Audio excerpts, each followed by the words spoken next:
ठीक है, next question लिखो। इस क्वेश्चन का हो गया सोल्यूशन। नेक्स्ट क्वेश्चन लिखिए। इसमें कुछ क्वेश्चन करते हैं, फिर केमिकल रिएक्शंस में जाएंगे। ए compound of carbon, hydrogen, oxygen contains A compound of carbon, hydrogen and oxygen contains 52.2% of carbon and 13% of oxygen.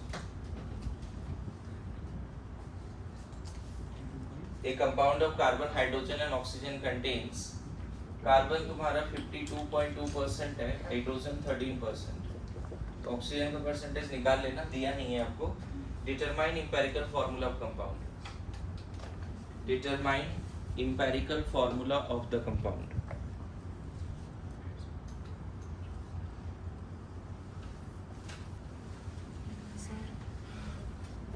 Sir 52 ले सकते हैं क्या सॉल्विंग के लिए? लेना नहीं चाहिए, लेकिन मान लो आ गया तो ठीक है। देखो ये कितना है, 52.2 बाई कितना जी 12, H 13 बाई 1 एंड O का परसेंटेज निकाला 34.8 by 60। Now you have to solve it, है ना। बेस्ट तरीका होता है कि इस तरह के क्वेश्चन में थोड़ा टाइम जाता है, प्रॉपर फ्रैक्शन का वैल्यू निकालना, है ना। मतलब प्रॉपर कुछ कॉमन नहीं दिख रहा है ना, तो हम प्रॉपर कट करते हैं, प्रॉपर डेसिमल में वैल्यूज निकालते हैं। थोड़ा सा डिफिकल्ट जाएगा, लेकिन कर पाओगे, ऐसा नहीं है ना। तो ये जो कार्बन है ये आता है सॉल्व करके 4.35 और हाइड्रोजन तो 13 ही आएगा, एंड ऑक्सीजन सॉल्व करके आता है तुम्हारा 2.17। इसमें हमने कुछ सारे फ्रैक्शन को किसी भी नंबर से मल्टीप्लाई या डिवाइड नहीं किया है, जस्ट हमने क्या किया है, सॉल्व किया है। अब इसमें से जो सबसे छोटा डेसिमल है उससे सबको डिवाइड कर दो। इन सब में सबसे छोटा जो है उससे डिवाइड कर दो। तो 4.35 बाई 2.17, H को 13 बाई 2.17 एंड O को 2.17 बाई 2.17। अब इसको थोड़ा सॉल्व करो फिर से, तो कितना 2 ये 6 ना, एंड ये। So this is the empirical formula. बस यही आंसर है, this is the empirical formula. Next question लिखो। ये देखो जेई में आया हुआ भी सवाल है, मैं क्वेश्चन लिख देता हूँ, तब तक आप इसका सॉल्यूशन उतार लो। Question is a compound of carbon, hydrogen and nitrogen contains these elements in the weight ratio 9:1:3.5. If molecular mass is 108, find molecular formula. Empirical नहीं पूछा इस बार, मॉलिक्यूलर पूछा है, ट्राई करो। जिसने भी सॉल्व कर लिया हो देखो। ए compound of carbon, hydrogen, nitrogen contain these elements in the weight ratio 9:1:3.5। If molar mass is 108, find molecular formula.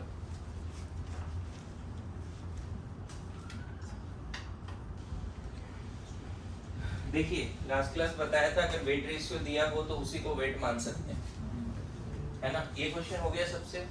देखो कैलकुलेशन होता है बच्चे कभी कभी, वो अंडरस्टैंड करना पड़ेगा कि नहीं यार कुछ तो कैंसिल हो नहीं रहा है, तो चलो अलग अलग सॉल्व करें। जब तुम डेसिमल में सही से लिख दोगे तो फिर एक्सेस दिखेगा। अब रूल ये है कि डेसिमल में जैसे आ गया, जो सबसे छोटा है उससे सबको डिवाइड कर दो।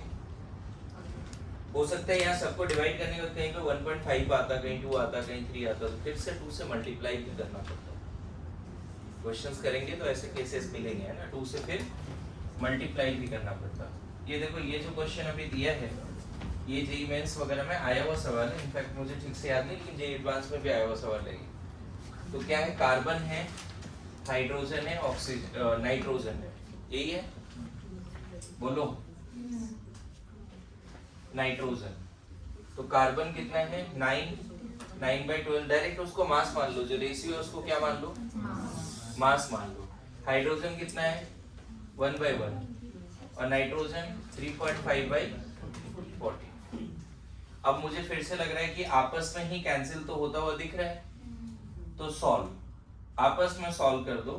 तो 3/4, ये तो 1 ही होगा, और ये कितना बताओ 1/4, श्योर है।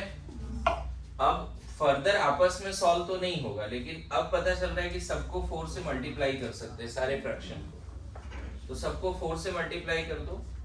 3/4 इंटू 4 3 आएगा, H4n बस इतना आएगा, सबको 4 से मल्टीप्लाई कर दिया। ये सिंपलेस्ट है बच्चे, यही क्या है, आपको याद होगा इस तरह से जब भी सॉल्व करके हम फाइनल स्टेज तक पहुंचते हैं तो हमें एम्पिरिकल मिलता है, मॉलिक्यूलर नहीं मिलता।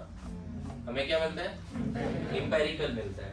अब हमें चूंकि मॉलिक्यूलर फॉर्मूला चाहिए तो वो n इंटू एम्पिरिकल फॉर्मूला होता है, कल थ्योरी पढ़ाया था, और n जो होता है बच्चे वो molar mass by empirical formula mass होता है। मोलर मास तो क्वेश्चन में गिवन है 108, empirical formula mass, empirical formula को देख के निकल जाएगा, इसको देख के एम्पिरिकल फॉर्मूला मास बोल सकते हो 3 इंटू 12 प्लस 4 इंटू 1 प्लस 14 आ जाएगा, सॉल्व करके 54। तो यहाँ 54 रख दो, n का वैल्यू कितना आ गया 2। अब ये आ जाएगा 2 into C3H4n C6H8, this is the correct क्या मॉलिक्यूलर फॉर्मूला। आ रहा है समझ में। मॉड्यूल में भी बहुत सारे सवाल है एम्पिरिकल मॉलिक्यूलर का, सॉल्यूशन लिखो, तब तक मैं दूसरा क्वेश्चन बोर्ड पे लिखता हूँ।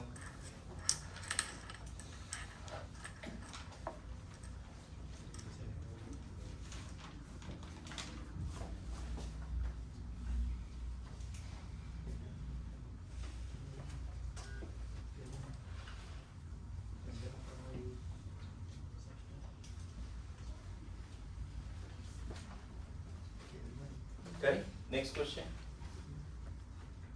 लिखो, 2 ऑक्साइड्स ऑफ मेटल, ये हटा दूं क्या क्वेश्चन, इसका क्वेश्चन हटा दूं, मैं यहाँ पे नया क्वेश्चन लिख देता हूँ।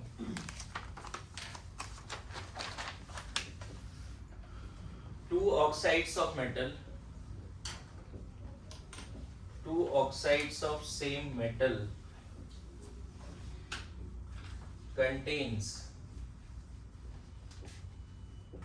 metals 40% and 60%, एक डिटेल को देख लेता हूँ,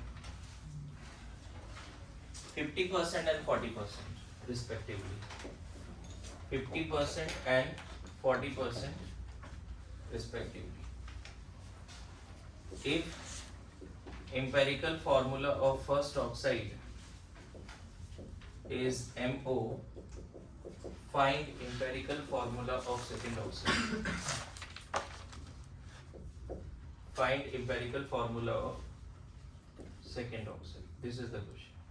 ये भी एडवांस आया हुआ सवाल है, अभी नीट का लेवल तो हो सकता है, अभी हो सकता है नीट का लेवल, कोई सरप्राइज नहीं है। मैं क्वेश्चन को थोड़ा और समझाना चाहता हूँ। जैसे मान लो आयरन और ऑक्सीजन जुड़ा और 2 ऑक्साइड बनाया, FeO and Fe2O3। पहला वाला मेटल ऑक्साइड में मेटल 50% है, दूसरे वाले मेटल ऑक्साइड में मेटल 40%। इसी तरह से बोल रहा है 2 oxides of same metal contains, मतलब फर्स्ट ऑक्साइड में मेटल कितना है और सेकेंड ऑक्साइड में होगा ना 2 ऑक्साइड होगा, और फर्स्ट ऑक्साइड का फॉर्मूला भी दे दिया है MO, तो सेकेंड ऑक्साइड का फॉर्मूला बताना है। क्वेश्चन मैंने समझा दिया, बोलो ठीक है। इसका सॉल्यूशन डन है, लिख लो लिख लो लिख लो। क्वेश्चन एक बार समझा दिया, फिर ट्राई करना। देखिए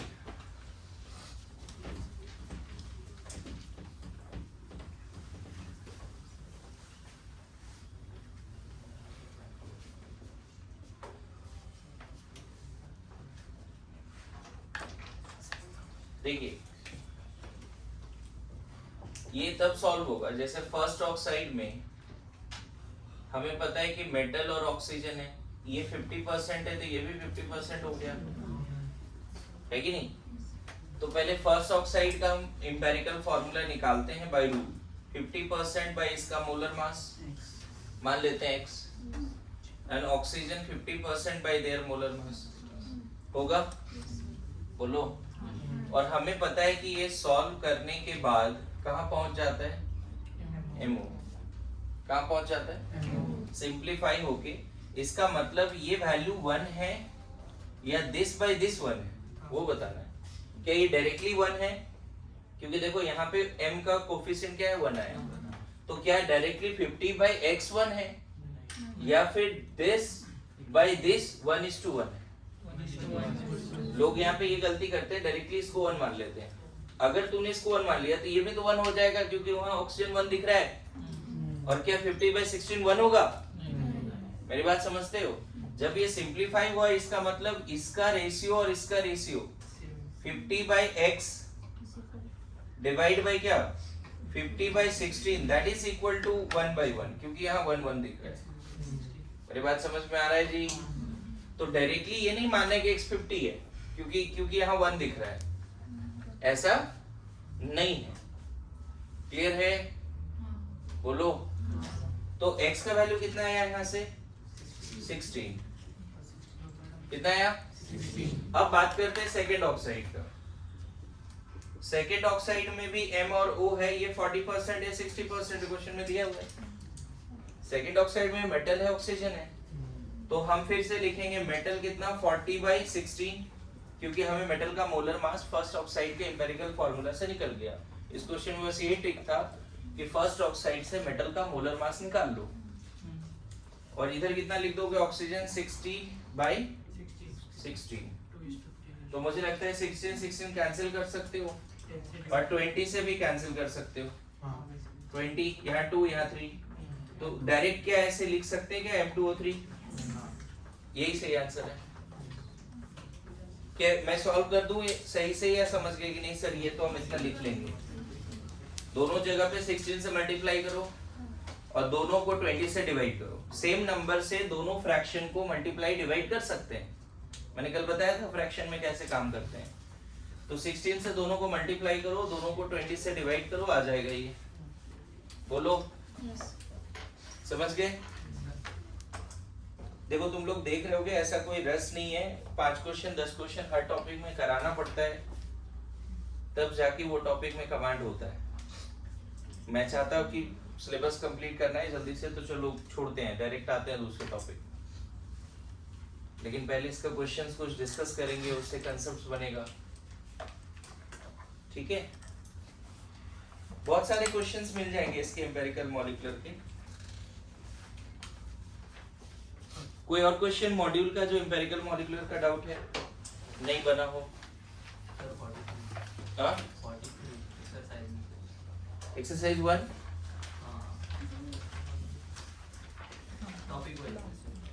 हाँ 43 नहीं बना, ऐसा बोल रहे हो। Has 40% by mass of oxygen. Metal has atomic mass 24. ये तो डायरेक्ट क्वेश्चन है, इससे तो डिफिकल्ट क्वेश्चन ये था। चलो ये सॉल्व कर देता हूँ। मॉड्यूल का वो 43 पूछ रहा है, कर देते हैं, डिस्कस कर देते हैं। इसका सॉल्यूशन लिखा सबने? बोलो।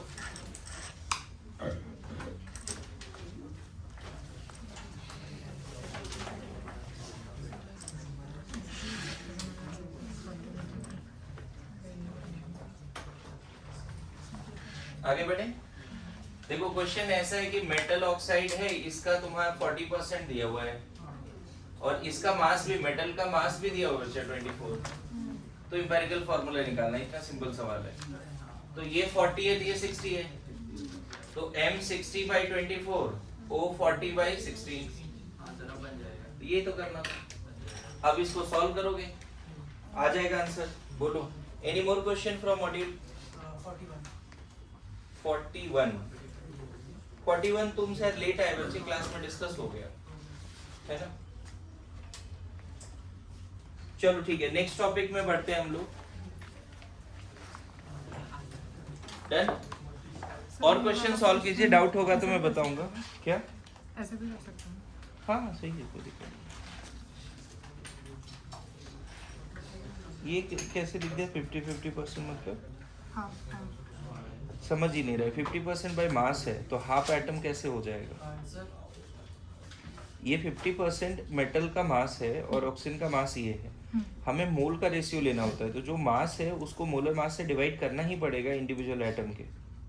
तो ये नहीं कर सकते, समझ गए? आंसर आ गया, लेकिन जो स्टेप्स है उसको फॉलो करिए।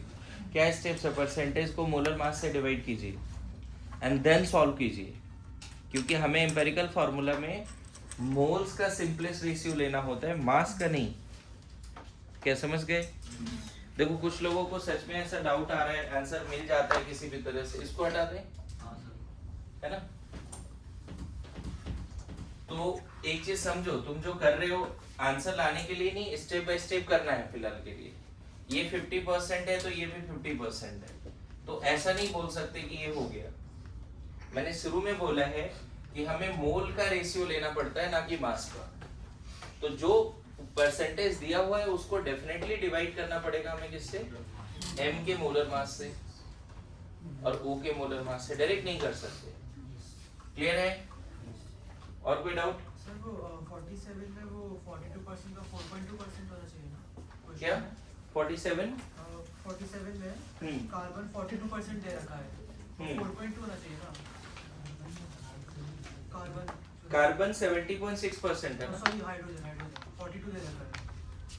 सब मिला के अच्छा 100, हाँ हाँ इसको करेक्शन कर लेना, क्योंकि सब मिला के 100 से ज्यादा हो जाएगा। ठीक है, उसको करेक्शन कर लेना। Hydrogen will be 4.2%। ठीक है, चलो ठीक है, ऐसा मिस्टेक है कि पता चल रहा है ना। आगे बढ़ते हैं नेक्स्ट टॉपिक में।